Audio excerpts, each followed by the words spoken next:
সকলেই অবগত রয়েছে। সেই মেয়েটিকে নিয়ে বিভিন্ন ধরনের মন্তব্য, কেউ বাস্তবতার দিকে ছুটছেন, আবার কেউ সন্দেহের মধ্যে ভুগছেন, আবার কেউ গুজবে কান দিচ্ছেন। আসুন আমরা সেই আসল বাস্তব চিত্রটি শুনব সরাসরি সেই মুখে, মেয়ের নিজের জবানে, যে সেই মেয়ে এই ব্যাপারে কি বলছেন। তার পূর্বেই আমরা বলতে চাই, আসলেও যারা এই ধরনের ঘটনা ঘটিয়েছেন তাদেরকে উপযুক্ত বিচারের আওতায় এনে শাস্তির ব্যবস্থা নিশ্চিত করা। কেননা আজ আমার মেয়ে, কাল হয়তো বা আপনার মেয়ে। চলুন আমরা তার নিজ মুখেই বক্তব্যটি শুনি। কেননা অনেকেই বলছেন প্রেমের প্রবলন ছিল, প্রেমের সম্পর্ক ছিল, ইচ্ছে করে গিয়েছেন। চলুন দেখা যাক আমরা তার সেই নিজের বক্তব্যটি শুনে আসি। এগুলো আমার ভয় দেখা বলাইছে, বলছে যদি আমি এগুলো না বলি তাহলে আমার আব্বুরে আমার বাইরে তার করে মেরা লাগবে। আমরা নিজ মুখে শুনতে পেলাম যে মেয়েটি বলল যে আমাকে উঠিয়ে নিয়ে ভয় দেখানো হয়েছে, শুধু তাই না, আমাকে জোরপূর্বক এই কাজগুলো করানো হয়েছে। সুতরাং যেই মেয়েকে 16 বছরের মেয়েকে তুলে নেওয়া হলো, এই বিষয় যেমন বাস্তব, এবং ওই মেয়ের বাবা সাক্ষাৎকার দিল যে আমার এখানে অস্ত্র ব্যবহার করা হয়েছে, এটাও তেমন বাস্তব। এখানে আরও একটি গুরুত্বপূর্ণ বিষয় হলো, যখন আমরা সকলে ভিডিওতে দেখেছি, যখন দুর্বৃত্তরা মেয়েটিকে তুলে নিয়ে যায়, যদি এখানে প্রেমেরই সম্পর্ক হবে তাহলে মেয়ে কেন বলবে যে বাবা আমাকে হেফাজত করো, আমাকে বাঁচাও? এর থেকে প্রমাণ হয় যে মেয়েটিকে আসলেও জোরপূর্বক নেওয়া হয়েছে। আরেকটি বিষয় হলো যে মেয়েটি যেখানে নিজে সাক্ষাৎকার দিচ্ছেন এবং সে নিজেই ভিকটিম, তার কাছে আমরা না শুনে কেন আমরা হলুদ মিডিয়ার দিকে চোখ দিচ্ছি, আর সেই মিডিয়াগুলো কেন অপপ্রচার করছে, কেন গুজব ছড়াচ্ছে? আসলে এই বিষয়গুলো স্পষ্ট করতে চায় দেশের জনগণ। তারা কোনো গুজবে কান দিতে চান না, কিংবা যারা জুলুমের শিকার হয় তারা স্বচ্ছ বিচার চায়, ন্যায় বিচার চায়, এবং ন্যায়সঙ্গত আইনের মাধ্যমে তারা দুর্বৃত্তদের বিচারের আওতায় এনে এদের শাস্তি নিশ্চিত করতে চায়। এই জন্য আমরা বিষয়টিকে খেয়াল রাখব। আরও একটি বিষয় আমরা লক্ষ্য করে দেখব যে মেয়েটি এখানে বলছেন যে কী বলছেন, আমরা নিজে আগে তার বক্তব্যগুলো শুনি।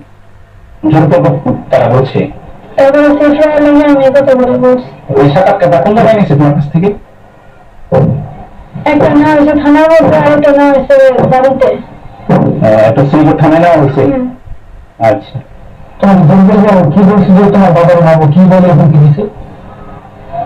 যদি আমি না চাই, তারপরে যদি না করি তাহলে আমার আব্বুরে মেরে লাগবো, আর ছোট ভাই মেরে লাগবো।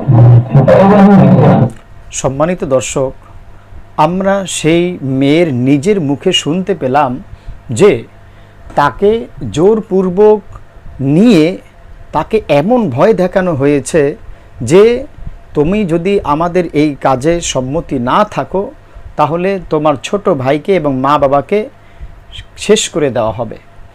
এই ভয়ের কারণে সে হয়তোবা এমন বলতে বাধ্য হয়েছে, যা ভিকটিমের মুখে আমরা নিজে শুনতে পেলাম।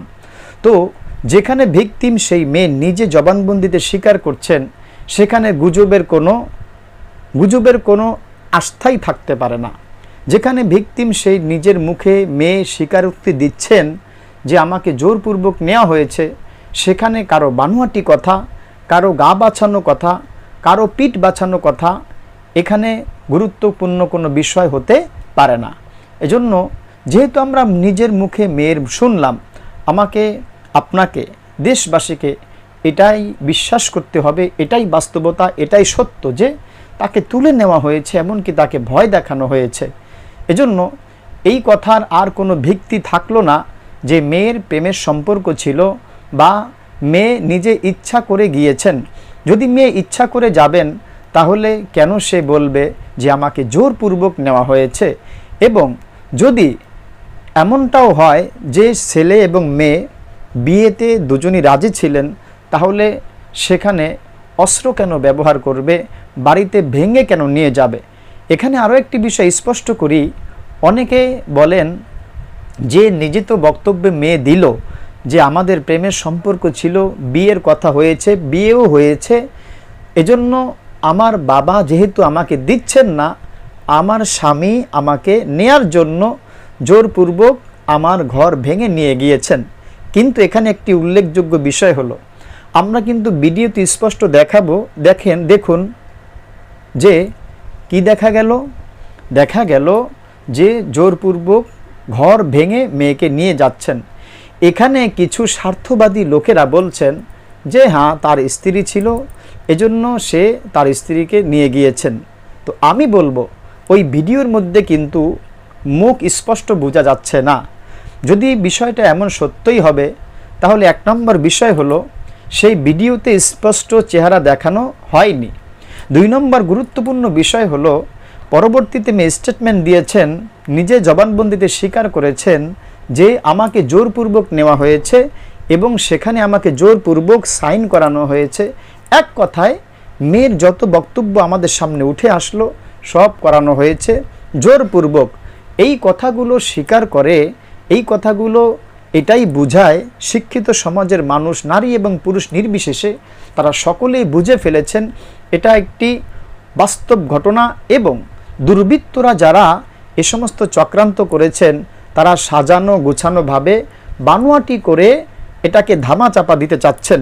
কিন্তু সত্য যেমন একদিন উদ্ভাসিত হয়েই যায়, এটা তাদের জানা ছিল না। আল্লাহ আমাদেরকে এবং দেশের মানুষদেরকে সকলকে এই দুর্বৃত্তদের থেকে